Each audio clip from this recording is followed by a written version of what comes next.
Parliament ఎన్నికల ప్రచారంలో BRS దూసుకుపోతోంది.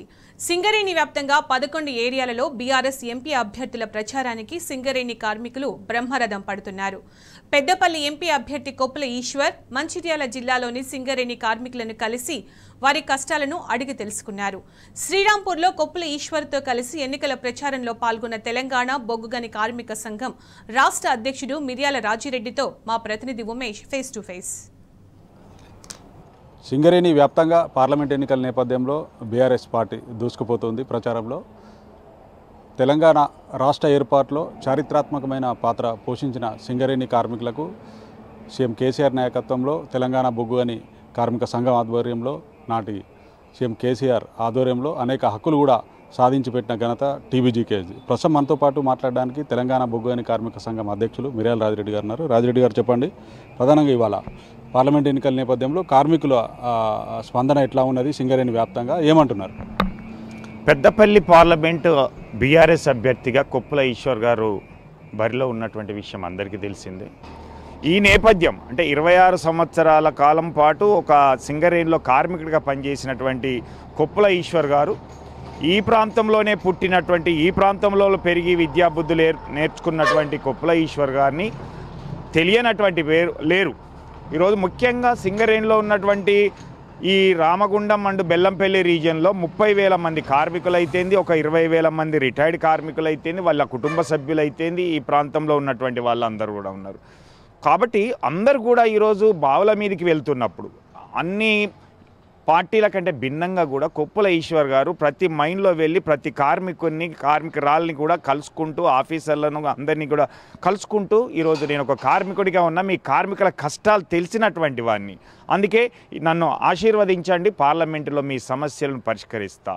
గతంలో నేనున్నటువంటి పని విధానానికి ఇప్పుడున్నటువంటి పని విధానాల్లో మార్పులను అయితేంది అన్నిటిని కూడా తెలుసుకోవడానికి మేము కలవడానికి వచ్చిన అనేటువంటి సందర్భంగా మహిళలతో పాటుగా కొత్తగా వచ్చినటువంటి డిపెండెంట్లు అయితేంది లేదా పాత కార్మికులందరూ కూడా ఈరోజు బ్రహ్మరథం పడతా ఉన్నారు. ఉన్నటువంటి 40,000 మంది కార్మికులలో 20,000 మంది కార్మికులు తెలంగాణ ప్రభుత్వం ఏర్పడిన తర్వాత బీఆర్ఎస్ పార్టీ వచ్చిన తర్వాత చేరినటువంటి వాళ్ళే. పార్లమెంట్ ఎన్నికల సందర్భంలో కొప్పుల ఈశ్వర్ గారిని గెలిపించుకున్నట్లయితే ఒక కార్మికునిగా నేనే గెలిచినట్టు అనేటువంటి ఒక భావం ఒక కార్మికులలో ఉన్నది. 10 ఏళ్లలో కూడా ఇవాళ గత బీఆర్ఎస్ ప్రభుత్వంలో సింగరేణి కార్మికులకు అనేక హక్కులు కూడా సాధించి పెట్టిన చరిత్ర టీబీజీకేసి. మనం ఎట్లా చూడొచ్చు, గత ప్రభుత్వంతో ఈ ప్రభుత్వ పాలనతోటి ఎట్లా కంపేర్ చేయొచ్చు సింగరేణిలో?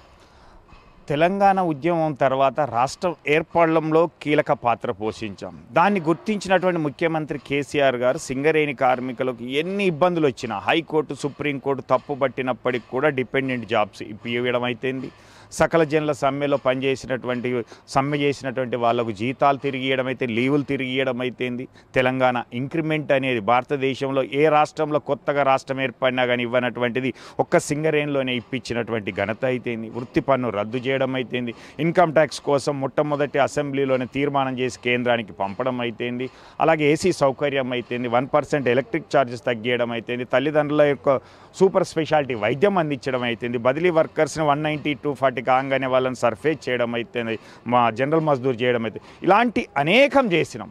అంటే ఈ విధంగా 15,000 మందికి కార్మికులకి మా పిట్ సెక్రటరీ నుంచి మొదలుకొంటే నా వరకు ఈరోజు ఆఫీస్ ఆర్డర్స్ ఇచ్చాం.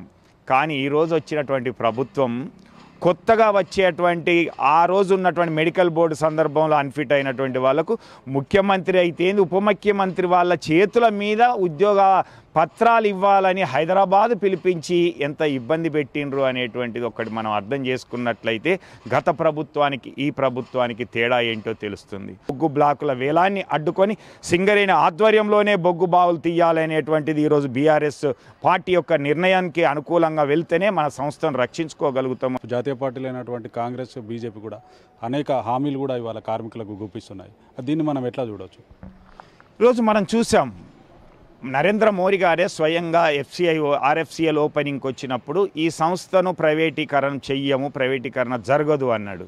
వారం రోజుల్లోనే బెంగళూరులోనే ఈ వేలంలో పాల్గొనేటువంటి వాళ్ళందరినీ కూడా పిలిచి వాళ్లకు ఏమేం కావాలి, మీకు ఏం ఇన్ఫ్రాస్ట్రక్చర్ ఇవ్వాలి, ఏమేం కావాలి అనేటువంటి చెప్పినటువంటి దాన్ని బట్టి మనకు అర్థమవుతుంది ఈ ప్రభుత్వాలు చెప్పేటువంటి కూడా అసత్యాలు అనేటువంటి తప్పుడు సమాచారమే.